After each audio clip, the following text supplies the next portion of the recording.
மாமியாரும் மருமகளும் பார்ட் 22. மறுநாள் காலை காஃபி பலகாரம் சாப்பிட கை கழுவ பீங்கான் அருகில் கணவன் வருவதற்குள் துவாலையுடன் சாம்பவி நின்று கொண்டிருந்தாள். திருமணத்திலிருந்து சதா கவலையும் சிந்தனையுமாக காணப்பட்ட அவன் முகம் அன்று காலையில் பளிச்சென்று தெரிவதை பார்த்தாள் சாம்பவி. அவளுக்கு அன்று இரவு முழுவதும் கட்டுக்கொள்ளா மகிழ்ச்சியில் உறக்கமே வரவில்லை. காலையில் குளித்துவிட்டு மாற்றுடை அணிந்து கொண்டு கண்ணாடி அருகே முடியை சீராக்கிக் கொள்ள நின்றவள் பார்த்தாள். பார்த்திபன் அவளை மிகவும் நேசிக்கிறான். அவளை மட்டுமே நேசிக்கிறான். அவளது அன்பை பெற தவம் கிடக்கிறான் என்ற உணர்வு தந்த தெம்பில் மனம் ஆனந்தத்தில் நிறைந்து விட்டிருந்தது. முகத்தில் களை கூடியிருந்தது.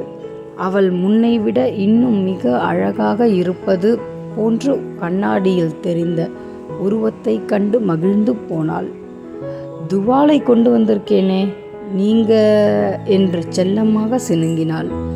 துவாலைவில் கையை துடைக்காது அவளது புடவை தலைப்பின் ஒரு ஓரத்தில் தனது ஈரக்கையை அவன் துடைத்து கொண்டு நின்றான். தெரிஞ்சுதான் செய்கிறேன். மோகனமாக சிரித்தான் பார்த்திபன். இதென்ன விளையாட்டு? பார்க்குறவங்க என்ன நினச்சிப்பாங்க? பொய்யாக கோபித்து கொண்டாள் சாம்பவி. கணவனும் மனைவியும் கொஞ்சம் வேடிக்கையாக விளையாடுறாங்கன்னு தான் நினைப்பாங்க என்று பார்த்திபன் சொல்ல, நீ இன்னைக்கு ரொம்ப அழகாக இருக்க தெரியுமா? அவன் புகழ்ந்த போது மெய் சிலிர்த்து முகம் சிவந்து போனாள். இப்போத்தான் உங்கள் முகமும் பழையபடி மாறி இருக்கு. கொஞ்ச நாளாக கடுன்னு பார்க்க பயமாக இருந்துச்சு. லேசாக சிரித்தாள் அவள். ஒரு சிறு எதிர்பாராத நிகழ்ச்சி நம் மனதுக்கு எத்தனை நெகிழ்ச்சி தந்து விட்டிருக்கிறதுன்னு பாத்தியா? அம்மா பூரண குணமடைஞ்சு நாம் இருவரும் நெருங்கி வாழத் தொடங்கினால் வெட்கத்துடன் அவள் தலையை குனிந்து கொண்டாள். மீண்டும் மீண்டும் அந்த எதிர்பாராத நினைவு வந்து நெஞ்சில் இன்பச் சிலுரூட்டியது. தேள் கொட்டினது போல அப்படி வெடுக்குன்னு கையை உதறிட்டு ஓடினியே.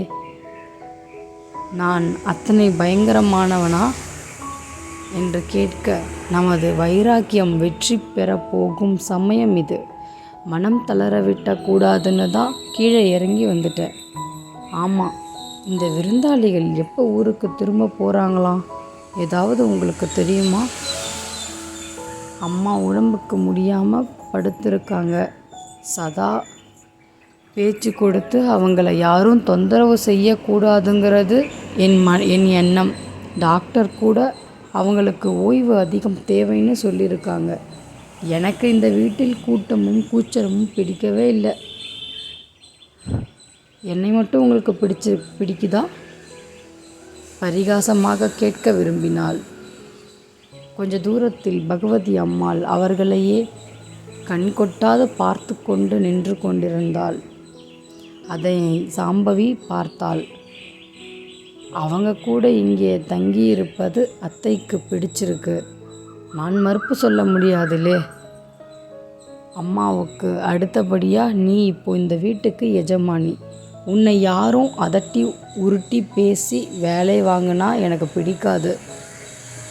முந்தானேத்து அந்த பகவதி அம்மா ஒரு டம்ளர் மோர் எடுத்து வர சொல்லி உன்னை ஒரு வேலைக்காரியை போல ஏவினப்போ எனக்கு கெட்ட கோபம் வந்துடுச்சு. வாசப்படியை தாண்டி வீட்டுக்குள்ளே வந்தவங்கன்னு எரிச்சலை அடக்கிக்கிட்டு நான் மௌனமாக இருந்தேன். அடுத்த வாட்டி அவங்க என்கிட்ட அசட்டையாக பேசுகிறத என் காதில் விழுந்துச்சோ அவ்வளோதான். மூட்டையை கட்டிக்க சொல்லி திருச்சியில் கொண்டு போய் ரயில் ஏற்றி விட்டுட்டு வந்துடுவேன். அப்பப்பா, உங்களுக்கு எப்படி இவ்வளோ கோபம் வருது? பயந்தவள் போல தோள்களை மெல்ல குலுக்கினாள் சாம்பவி. உனக்கு தெரிஞ்சிருக்கணும். உங்களை பற்றின சரித்திரத்தையே கடுதாசிகளாக எழுதி அனுப்பியிருக்கிறீங்களே, உங்களை எனக்கு ஓரளவு தெரியுமே என்றாள் அவள். உன்னை பற்றி தெரிஞ்சுக்கத்தான் எனக்கு சந்தர்ப்பமே இன்னும் வாய்க்கலையே. போக மனமின்றி போதை கொண்டவன் போல அவளையே பார்த்தபடி நின்றான். கடை திறக்கணுங்கிறத மறந்துட்டா என்ன ஆகிறது? அவள் மெல்லிதாக சிரித்து சதங்கை ஒலியை காதுகளில் விழ அவன் விழிப்புற்றான். உள்ளே சமையற்காரர் தயாரித்து நிரப்பி வைத்திருந்த தேநீர் நிறைந்த ஃப்ளாஸ்குடன் அவள் வாயிலுக்கு விரைந்தாள். அன்றாடம் அவள் செய்யும் பணிதான் என்றாலும் அன்று அவளுடன் சில துளி நேரம் கொஞ்சி பேசிய நிகழ்ச்சியில் உள்ளம் ஓயோடு அவனுக்கு கையசைத்து வழி அனுப்பினாள். சாலையில் கார் மறையும் வரை அங்கே நின்றாள். சற்று தூரத்திலிருந்து பார்த்து கொண்டிருந்தாலும் பகவதிக்கு ஆத்திரமும் பொறாமையும் தாங்க முடியவில்லை. மரகதம் என்னவோ புலம்புகிறாள். ஆனால் மகன் இந்த ஜாலக்காரி காலடியில் மயங்கி கிடக்கிறானே, அந்த மாயம் லேசில் தெளியக்கூடியதா? அடுத்தபடியாக அவளுக்கு ஆத்திரமூட்டும் இன்னொரு நிகழ்ச்சி நடந்தது. மாமியாருக்கு செய்ய வேண்டிய பணிவிடைகளை முடித்துவிட்டு சாம்பவி தன் அறையில் நின்று வெளிப்பட்டு பின்பக்கம் போக திரும்பினவள் மரகதத்தின் இரும்பு பீரோக்கள் பாதுகாப்பாக வைக்கப்பட்டிருந்த அடுத்த அறை கதவு திறந்து கிடப்பதை கண்டாள். கவலையுடன் சட்டென்று எட்டி பார்த்த பொழுது அறைக்குள் பளிச்சென்று குழல் விளக்கு எரிந்து கொண்டது.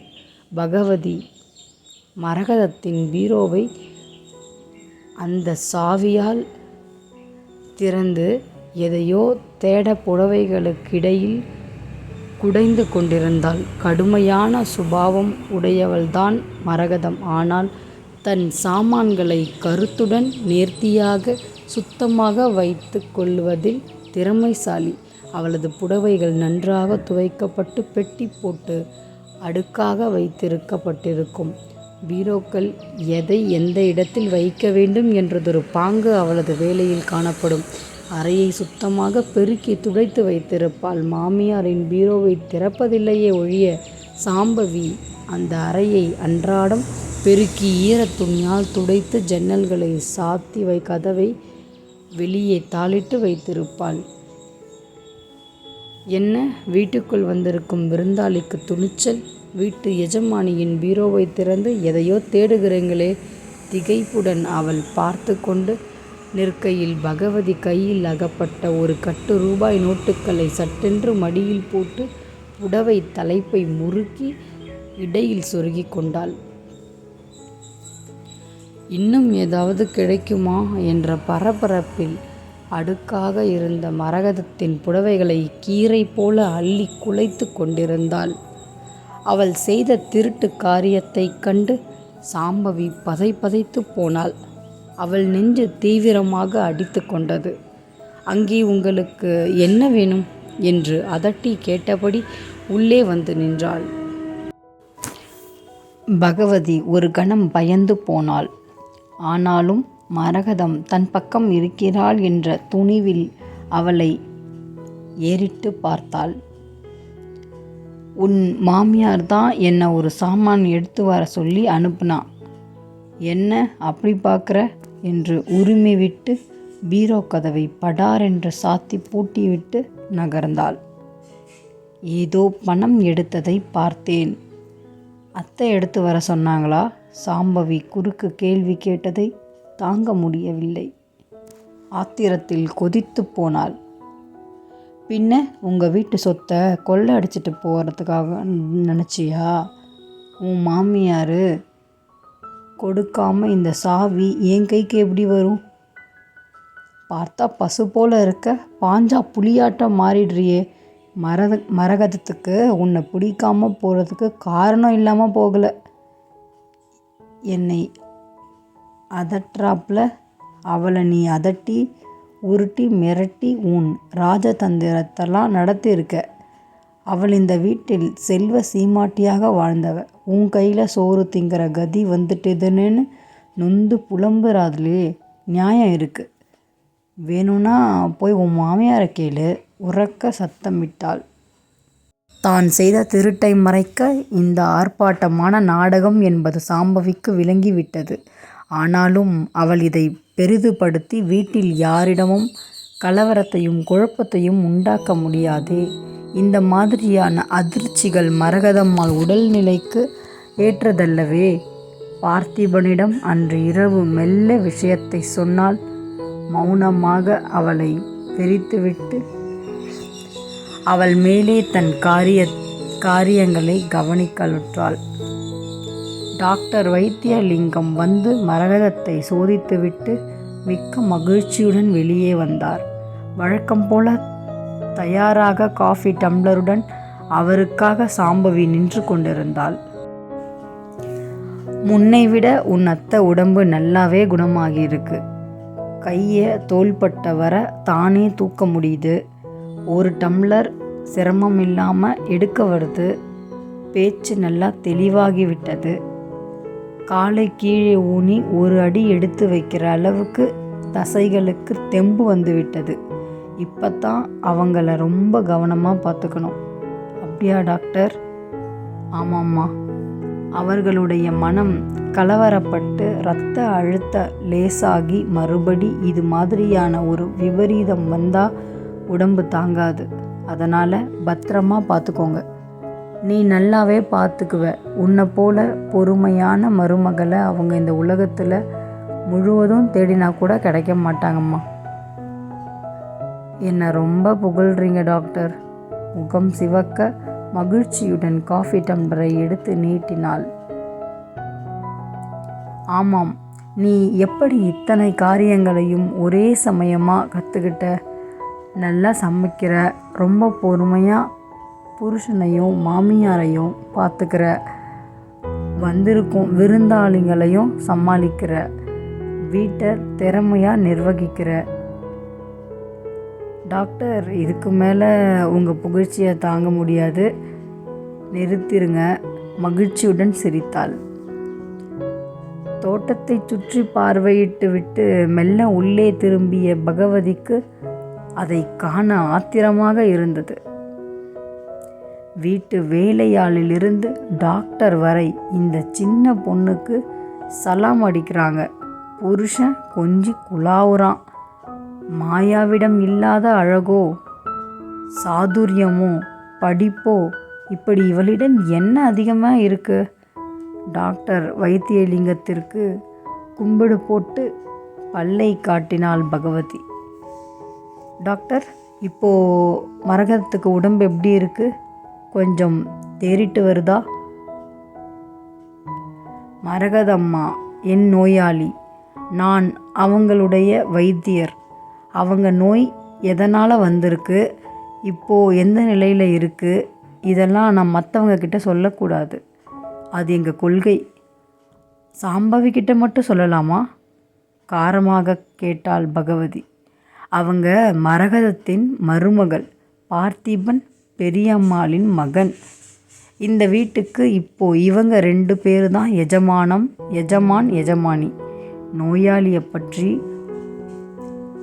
பொறுப்பேற்றுக்கு கொண்டிருக்கும் நெருங்கிய உறவினர்கள். அவங்கக்கிட்ட சொல்கிறது என் கடமை.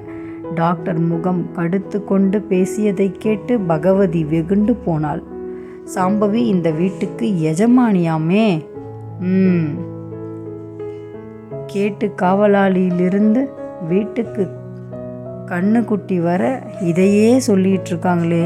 இந்த வீட்டை விட்டு இவளை மூட்டை கட்டி சுருட்டிக்கிட்டு ஓட வைக்காட்டி என் பேர் பகவதி இல்லை. பற்களை கடித்து கொண்டு தன்னுள் ஆவேசமாக சொல்லி கொண்டாள். அப்படியா, மன்னிச்சுக்கோங்க என்று கூறிவிட்டு சாம்பவியை அவள் பார்த்த பார்வையிலேயே எரிக்க முடிந்திருந்தால் சாம்பவி அந்த கணமே சாம்பலாகி விட்டிருப்பாள். அத்தனை ஒரு ஆத்திரக்கனல் அவள் கண்களில் எரிந்தது. இவ்வளோ சுவாரஸ்யமாக போயிட்டுருக்கிற இந்த கதையோட தொடர்ச்சி நாளைக்கு காலையில் 11 மணிக்கு என்னோடய சேனலில் போஸ்ட் ஆகும். சப்ஸ்கிரைப் பண்ணல அப்படின்னா சப்ஸ்கிரைப் பண்ணி வச்சுக்கோங்க. பெல் பட்டன் ப்ரெஸ் பண்ணி வச்சுக்கோங்க. அப்போ தான் நான் போடுற வீடியோஸ் எல்லாமே உங்கள் ஃபோனுக்கு வந்து சேரும்.